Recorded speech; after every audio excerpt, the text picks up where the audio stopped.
शांताकारं भुजंगशयनं पद्मनाभं सुरेशं विश्वाधारं गगनसदृशं मेघवर्णं शुभांगं लक्ष्मीकान्तं कमलनयनं योगिभिर्ध्यानगम्यं वंदे विष्णु भवभयहरं सर्वलोकैकनाथं। मंगलम भगवान विष्णु मंगलम गरुड़ध्वज मंगलम पुंडरीकाक्ष मंगलाय तनोहरि। ओम नमो भगवते वासुदेवाय। आज का दिन आप सभी के लिए मंगलमय हो। हमारे सनातन हिंदू धर्म में प्रत्येक महीने के दोनों पक्षों की एकादशी तिथि भगवान विष्णु को समर्पित होता है। इस दिन भगवान विष्णु की पूजा करना चाहिए, साथ ही व्रत रखना चाहिए और एकादशी व्रत की कथा का श्रवण करना चाहिए। आइए सुनते हैं देवसैनी एकादशी व्रत की कथा।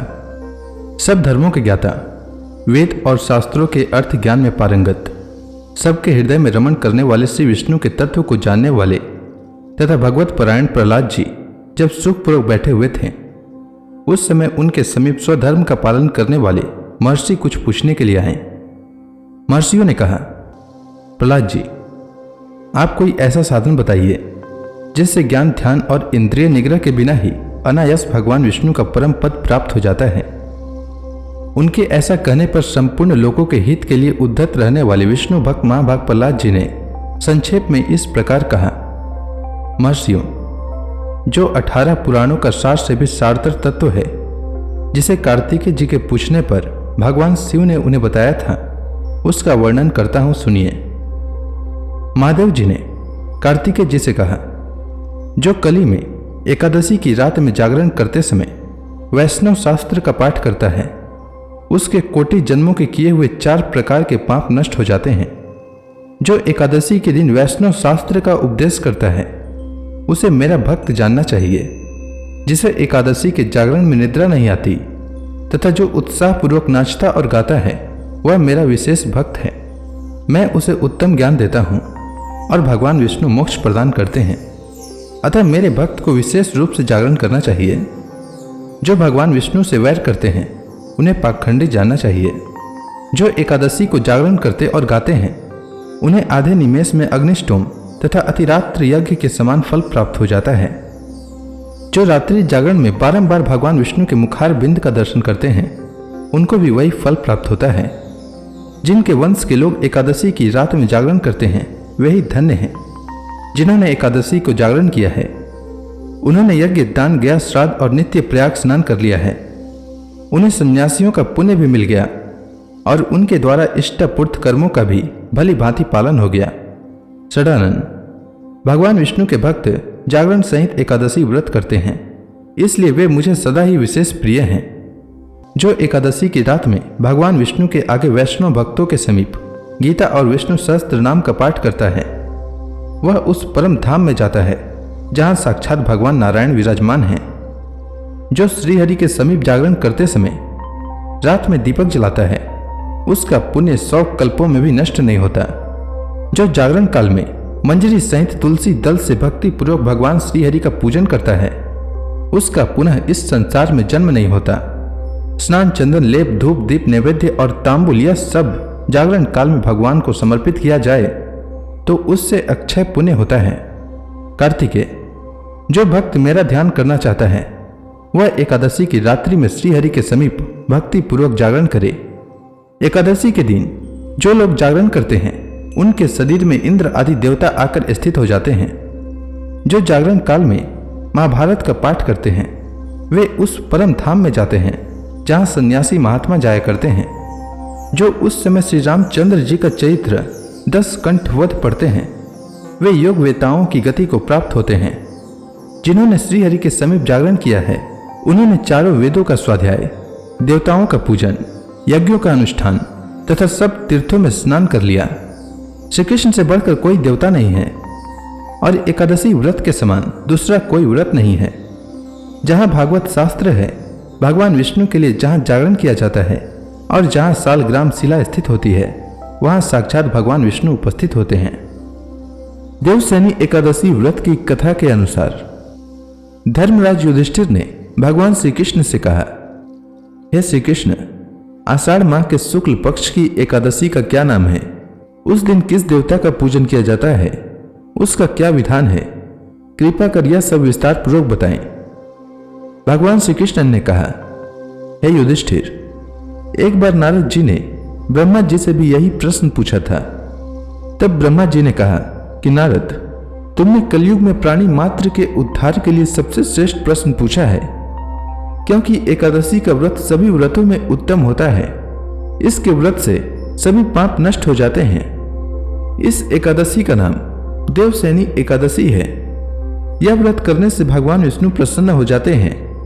इस संबंध में मैं तुम्हें एक पौराणिक कथा सुनाता हूं, ध्यानपूर्वक श्रवण करो।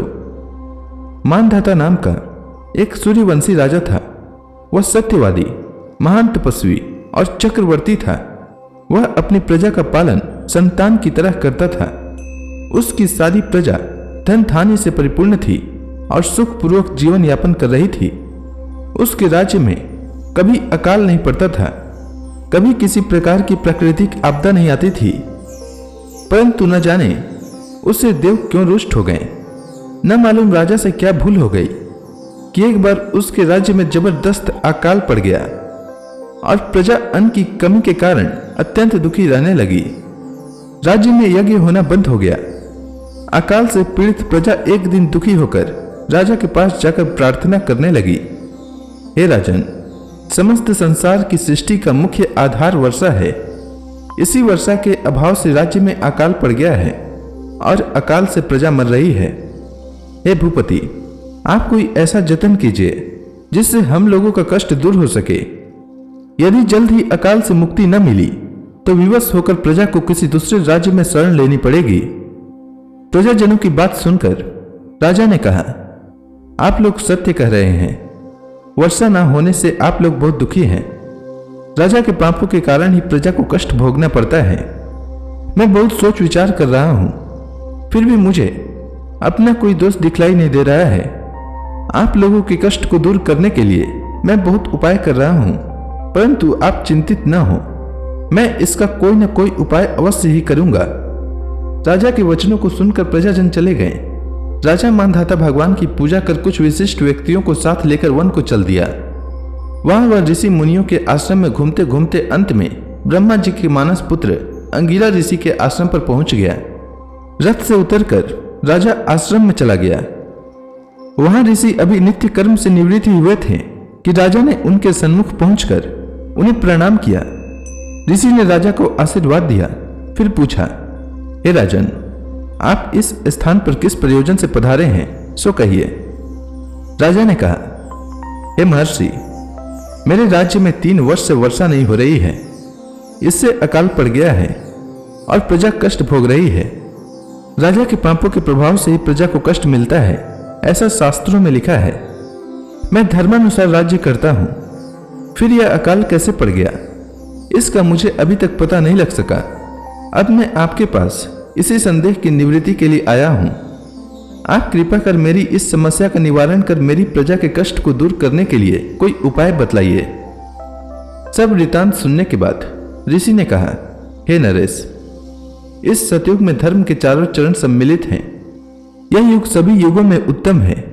इस युग में केवल ब्राह्मणों को ही तप करने तथा वेद पढ़ने का अधिकार है, किंतु आपके राज्य में एक शूद्र तपस्या कर रहा है।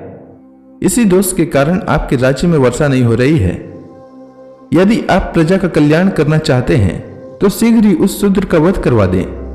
जब तक आप यह कार्य नहीं कर लेते तब तक आपका राज्य अकाल की पीड़ा से कभी मुक्त नहीं हो सकता। ऋषि के वचन सुन राजा ने कहा, हे मुनि श्रेष्ठ, मैं उस निरपराध तप करने वाले शूद्र को नहीं मार सकता। किसी निर्दोष मनुष्य की हत्या करना मेरे नियमों के विरुद्ध है और मेरी आत्मा इसे किसी भी स्थिति में स्वीकार नहीं करेगी। आप इस दोष से मुक्ति का कोई दूसरा उपाय बतलाइए। राजा को विचलित जान ऋषि ने कहा, हे राजन, यदि आप ऐसा ही चाहते हो तो आषाढ़ माह के शुक्ल पक्ष की देवसैनी नाम की एकादशी का विधान पूर्वक व्रत करो। इस व्रत के प्रभाव से तुम्हारे राज्य में वर्षा होगी और प्रजा भी पूर्व की भांति सुखी हो जाएगी, क्योंकि इस एकादशी का व्रत सिद्धियों को देने वाला है और कष्टों से मुक्त करने वाला है। ऋषि के इन वचनों को सुनकर राजा अपने नगर वापस आ गया और विधान पूर्वक देवसैनी एकादशी का व्रत किया। इस व्रत के प्रभाव से राज्य में अच्छी वर्षा हुई और प्रजा को अकाल से मुक्ति मिली। इस एकादशी को पद्मा एकादशी भी कहते हैं। इस व्रत के करने से भगवान विष्णु प्रसन्न होते हैं। अतः मोक्ष की इच्छा रखने वाले मनुष्यों को इस एकादशी का व्रत अवश्य करना चाहिए। चातुर्मास्य व्रत भी इसी एकादशी के व्रत से आरंभ किया जाता है। अब आप सभी हाथ जोड़कर भगवान श्री हरि का ध्यान करें, आरती होने वाली है। ओम जय एकादशी माता, मैया जय एकादशी माता। विष्णु पूजा व्रत को धारण करके, विष्णु पूजा व्रत को धारण करके शक्ति मुक्ति पाता। ओम जय एकादशी माता।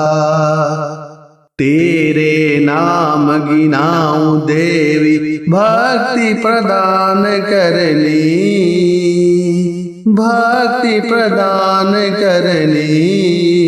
गण गौरव की देनी माता, गण गौरव की देनी माता, शास्त्रों में बरनी। ओम जय एकादशी माता। मार्गशीर्ष कृष्ण पक्ष की उत्पन्ना, विश्व तारणी जन्मी, मैया विश्व तारणी जन्मी। शुक्ल पक्ष में हुई मोक्षदा, शुक्ल पक्ष में हुई मोक्षदा, मुक्तिदाता बन के भरमी। ओम जय एकादशी माता। पौष के कृष्ण पक्ष की सफला नामक है, शुक्ल पक्ष में होए पुत्रदा, आनंद अधिक रहे। ओम जय एकादशी माता। नाम सटतिला माघ मास में कृष्ण पक्ष आवे, मैया कृष्ण पक्ष आवे। शुक्ल पक्ष में जया कहावे, शुक्ल पक्ष में जया कहावे, विजय सदा पावे। ओम जय एकादशी माता। विद्या फाल्गुन कृष्ण पक्ष में शुक्ला अमला की, मैया शुक्ला अमला की। पाप मोचनी कृष्ण पक्ष में चैत्र महाबली की। ओम जय एकादशी माता। चैत्र शुक्ल में नाम कामदा, धन देने वाली, मैया धन देने वाली। नाम बरूथनी कृष्ण पक्ष में बैसाख माहवाली। ओम जय एकादशी माता। शुक्ल पक्ष में होए मोहिनी, अपराज्येष्ठ कृष्ण पक्षी, मैया अपराज्येष्ठ कृष्ण पक्षी। नाम निर्जला सब सुख करने, शुक्ल पक्ष रखी। ओम जय एकादशी माता। योगिनी नाम आषाढ़ में जानो, कृष्ण पक्ष करनी, मैया कृष्ण पक्ष करनी। देवसैनी नाम कहायो, शुक्ल पक्ष धरनी। ओम जय एकादशी माता। कामिका श्रावण मास में आवे, कृष्ण पक्ष कहिए। श्रावण शुक्ला होए पवित्रा, आनंद से रहिए। ओम जय एकादशी माता। अजा भाद्रपद कृष्ण पक्ष की परिवर्तनी शुक्ला, मैया परिवर्तनी शुक्ला। इंद्राश्विन कृष्ण पक्ष में व्रत से भवसागर निकला। ओम जय एकादशी माता। पापांकुश है शुक्ल पक्ष में आप हरण हारी, मैया आप हरनहारी। रमा मास कार्तिक में आवे सुखदायक भारी। ओम जय एकादशी माता देवोत्थान शुक्ल पक्ष की दुख नाशक मैया। पावन मास में करो विनती पार करो नैया। ओम जय एकादशी माता परमा कृष्ण पक्ष में होती जन मंगल करनी। मैया जन मंगल करनी। शुक्ल मास में होए पद्धिनी दुख दरिद्र हरनी। ओम जय एकादशी माता जो कोई आरती एकादशी की भक्ति सहित गावे। मैया भक्ति सहित गावे। जन गुरु दिता स्वर्गवासा निश्चय वह पावे। ओम जय एकादशी माता। तो प्रेम से बोलिए विष्णु भगवान की जय, माता लक्ष्मी की जय।